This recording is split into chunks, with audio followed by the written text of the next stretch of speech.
जय माँ दुर्गे। माता रानी आप सभी की मनोकामना पूर्ण करे।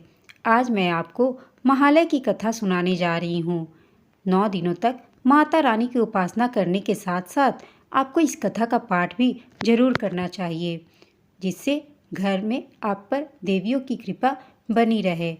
एक बार बृहस्पति जी ब्रह्मा जी से बोले, हे ब्रह्मा जी, आप अत्यंत बुद्धिमान, सर्वशास्त्र और चारों वेदों को जानने वालों में श्रेष्ठ हो। हे प्रभु, कृपा कर मेरी बात सुनिए। अश्विन शुक्ल पक्ष में नवरात्र का व्रत और उत्सव क्यों किया जाता है? हे भगवान, इस व्रत का फल क्या है? किस प्रकार करना उचित है? इसका महत्व मुझे बताइए।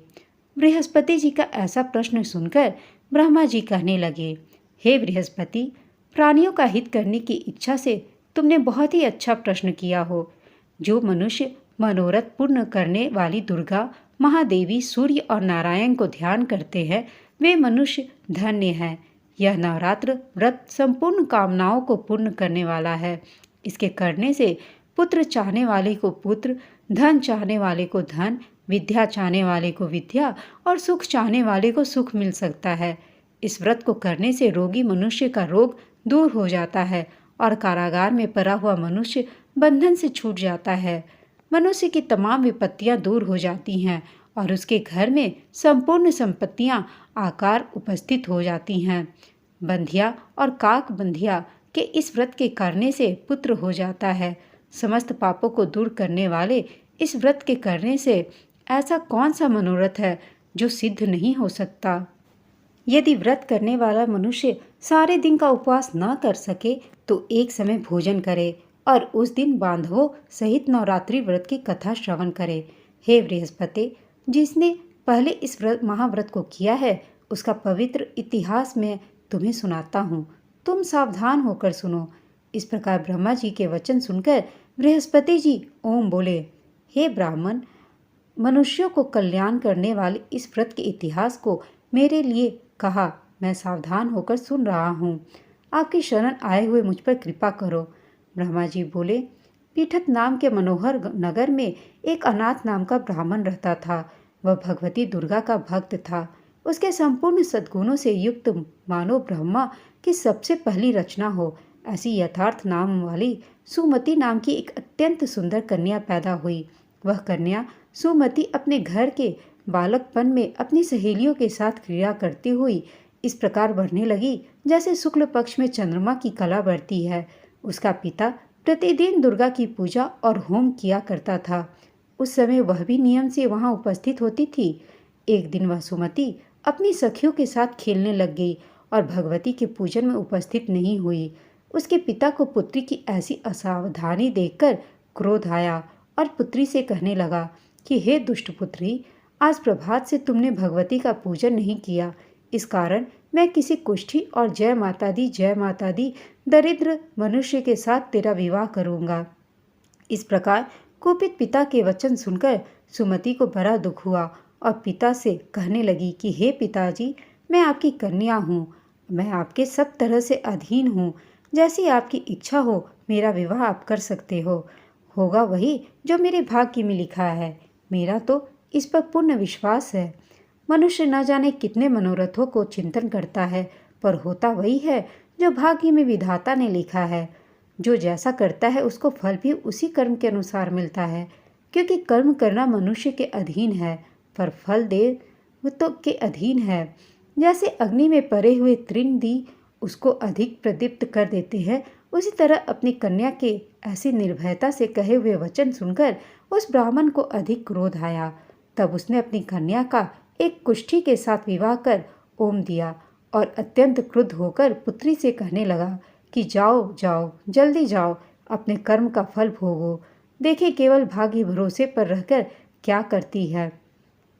इस प्रकार से कहे हुए पिता के कटु वचनों को सुनकर सुमति अपने मन में विचार करने लगी कि अहो, मेरा बड़ा दुर्भाग्य है जिससे मुझे ऐसा पति मिला।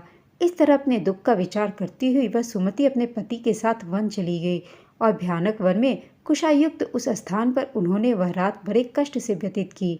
उस गरीब बालिका की ऐसी दशा देखकर भगवती पूर्व पुण्य के प्रभाव से प्रकट होकर सुमति से कहने लगी कि हे ब्राह्मणी, मैं तुम पर प्रसन्न हूँ। तुम जो चाहो वरदान मांग सकती हो। मैं प्रसन्न होने पर मनोवांछित फल देने वाली हूँ। इस प्रकार भगवती दुर्गा का वचन सुनकर ब्राह्मणी करने लगी कि आप कौन हैं जो मुझ पर प्रसन्न हुई हो। यह सब मेरे लिए कहा और अपनी कृपा दृष्टि से मुझ दासी को कृतार्थ करो। ऐसा ब्राह्मणी का वचन सुनकर देवी कहने लगी कि मैं आदि शक्ति हूँ और मैं ही ब्रह्मा विद्या और सरस्वती हूँ। मैं प्रसन्न होने पर प्राणियों को दुख दूर कर उसको सुख प्रदान करती हूँ। हे ब्राह्मणी, मैं तुम पर तेरे पूर्व जन्म के पुण्य के प्रभाव से प्रसन्न हूँ। तुम्हारे पूर्व जन्म का वृत्तांत सुनाती हूँ, सुनो। तो पूर्व जन्म में निषाद भील की स्त्री थी और अति पवित्रता थी और अति पतिव्रता थी। एक दिन तेरे पति निषाद ने चोरी की। चोरी करने के कारण तुम दोनों को सिपाहियों ने पकड़ लिया और ले जाकर जेल खाने में कैद कर लिया। उन लोगों ने तेरे को और तेरे पति को भोजन भी नहीं दिया। इस प्रकार नवरात्र के दिनों में तुमने न तो कुछ खाया न ही जल पिया, इसलिए 9 दिन तक नवरात्र का व्रत हो गया। हे ब्राह्मणी, उन दिनों में जो व्रत हुआ उस व्रत के प्रभाव से प्रसन्न होकर तुम्हें मनवांछित वस्तु दे रही हूँ। तुम्हारी जो इच्छा हो सो मांगो। इस प्रकार दुर्गा के कहे वचन सुनकर ब्राह्मणी बोली कि अगर आप मुझ पर प्रसन्न हैं तो हे दुर्गे माँ, आपको मैं प्रणाम करती हूँ। कृपा करके मेरे पति के कोढ़ को दूर करो। देवी कहने लगी कि उन दिनों में जो तुमने व्रत किया था उस व्रत के एक दिन का पुण्य अपने पति का कोढ़ दूर करने होने के लिए अर्पण करो। मेरे प्रभाव से तेरा पति कोढ़ से रहित और सोने के समान शरीर वाला हो जाएगा। ब्रह्मा जी बोले। इस प्रकार देवी का वचन सुनकर वह ब्राह्मणी बहुत प्रसन्न हुई और पति को निरोग करने की इच्छा से ठीक है ऐसी बोली। तब तक उसके पति का शरीर भगवती दुर्गा की कृपा से कुष्ठहीन होकर अति कांति युक्त हो गया, जिसकी कांति के सामने चंद्रमा की कांति भी छिन्न हो जाती है। वह ब्राह्मणी पति की मनोहर देह को देखकर देवी को अति पराक्रम वाली समझकर स्तुति करने लगी कि हे दुर्गे, आप दुर्गत को दूर करने वाली, तीनों जगत का संताप हरने वाली, समस्त दुखों को दूर करने वाली, रोगी मनुष्य को निरोग करने वाली, प्रसन्न होने पर मनोवांछित वस्तु को देने वाली और दुष्ट मनुष्य का नाश करने वाली हो। तुम ही सारे जगत की माता और पिता हो। हे अम्बे, मुझ अपराध रहित अबला की मेरे पिता ने कुष्ठ के साथ विवाह कर मुझे घर से निकाल दिया। उसकी निकाली हुई मैं पृथ्वी पर घूमने लगी। आपने ही मेरा इस आपत्ति रूपी समुद्र से उद्धार किया है। हे देवी, आपको प्रणाम करती हूँ। मुझ दीन की रक्षा करो। ब्राह्मणी जी बोली। हे बृहस्पति, इस प्रकार उस सुमति ने मन से देवी की बहुत स्तुति की। उससे की हुई स्तुति सुनकर देवी को बहुत संतोष हुआ और ब्राह्मणी से कहने लगी कि हे ब्राह्मणी, तुम्हारे उदयल नाम का एक अति बुद्धिमान, धनवान, कीर्तिवान और जितेंद्रिय पुत्र शीघ्र ही होगा। ऐसा कहकर वह देवी उस ब्राह्मणी से फिर कहने लगी कि हे ब्राह्मणी, और जो कुछ तेरी इच्छा हो रही हो, मनोवांछित वस्तु तुम मांग सकती हो। ऐसा भगवती दुर्गा का वचन सुनकर सुमति बोली कि हे भगवती दुर्गे, अगर आप मेरे पर प्रसन्न हैं तो कृपा कर मुझे नवरात्रि विधि बताइए। हे दयावती, जिस विधि से नवरात्र व्रत करने से आप प्रसन्न होती हैं, उस विधि और उसके फल को मेरे लिए विस्तार से वर्णन करें। इस प्रकार ब्राह्मणी के वचन सुनकर दुर्गा कहने लगी कि हे ब्राह्मणी, मैं तुम्हारे लिए संपूर्ण पापों को दूर करने वाली नवरात्र व्रत विधि को बताती हूँ, जिसको सुनने से तमाम पापों से छूटकर मोक्ष की प्राप्ति हो जाती है। अश्विन मास के शुक्ल पक्ष की प्रतिपदा से लेकर 9 दिन तक विधि पूर्वक व्रत करें। यदि दिन भर का व्रत न कर सके तो एक समय का भोजन करें। पढ़े लिखे ब्राह्मणों से पूछकर घट स्थापना करें और वाटिका बनाकर उसको प्रतिदिन जल से सींचे। महाकाली, महालक्ष्मी और महासरस्वती की मूर्तियां बनाकर उसके नित्य विधि सहित पूजा करें और पुष्पों से विधि पूर्वक अर्घ्य दे। बिजौरा के फूल से अर्घ्य देने से रूप की प्राप्ति होती है। जायफल से कीर्ति, दाख से कार्य की सिद्धि होती है। आंवले से सुख और केले से भूषण की प्राप्ति होती है। इस प्रकार फलों से अर्घ्य देकर यथाविधि हवन करें। घी, गेहूँ, शहद, जौ, तिल, बिंब, नारियल, दाख और कदम्ब, इनसे हवन करें। गेहूँ होम करने से लक्ष्मी की प्राप्ति होती है।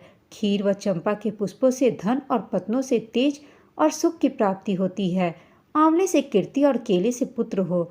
कमल से राज, सम्मान और दुखों से सुख संपत्ति की प्राप्ति होती है। व्रत करने वाला मनुष्य इस विधान से होम कर आचार्य को अत्यंत नम्रता के साथ प्रणाम करे और यज्ञ की सिद्धि के लिए उसे दक्षिणा दे। इस महाव्रत को पहले बताई हुई विधि के अनुसार जो कोई करता है उसके सब मनोरथ सिद्ध हो जाते हैं, इसमें तनिक भी संशय नहीं है। इन 9 दिनों में जो कुछ दान आदि किया जाता है उसका करोड़ों गुना फल मिलता है। इस नवरात्रि के व्रत करने से ही अश्वमेघ यज्ञ का फल मिलता है। हे ब्राह्मणी, इस संपूर्ण कामनाओं को पूर्ण करने वाले उत्तम व्रत को तीर्थ मंदिर अथवा घर में ही विधि के अनुसार करे। ब्रह्मा जी बोले, हे बृहस्पति, इस प्रकार ब्राह्मणी को व्रत की विधि और फल बताकर देवी वहां से अंतर्ध्यान हो गई। जो मनुष्य या स्त्री इस व्रत को भक्ति पूर्वक करता है वह इस लोक में सुख पाकर अंत में दुर्लभ मोक्ष को प्राप्त होता है। हे बृहस्पति, यह दुर्लभ व्रत का महात्म्य मैंने तुम्हारे लिए बतलाया है। ऐसा ब्रह्मा जी के वचन सुनकर बृहस्पति जी आनंद के कारण रोमांचित हो गए और ब्रह्मा जी से कहने लगे, हे ब्रह्मा जी, आपने मुझ पर अति कृपा की जो अमृत के समान इस नवरात्रि व्रत का महात्म्य सुनाया। हे प्रभु, आपके बिना और कौन इस महात्म्य को सुना सकता है। ऐसा बृहस्पति जी के वचन सुनकर ब्रह्मा जी बोले कि हे बृहस्पति, तुमने सब प्राणियों का हित करने वाले इस अलौकिक व्रत को पूछा है, इसलिए तुम धन्य हो। यह भगवती शक्ति संपूर्ण लोकों का पालन करने वाली है। इस महादेवी के प्रभाव को कौन जान सकता है। जय माँ दुर्गे। आप सभी को यह वीडियो पसंद आई हो तो इसे लाइक, शेयर और चैनल को प्लीज़ सब्सक्राइब कर लीजिएगा और कमेंट बॉक्स में जय माँ दुर्गे अवश्य लिखिएगा। आप सभी का धन्यवाद।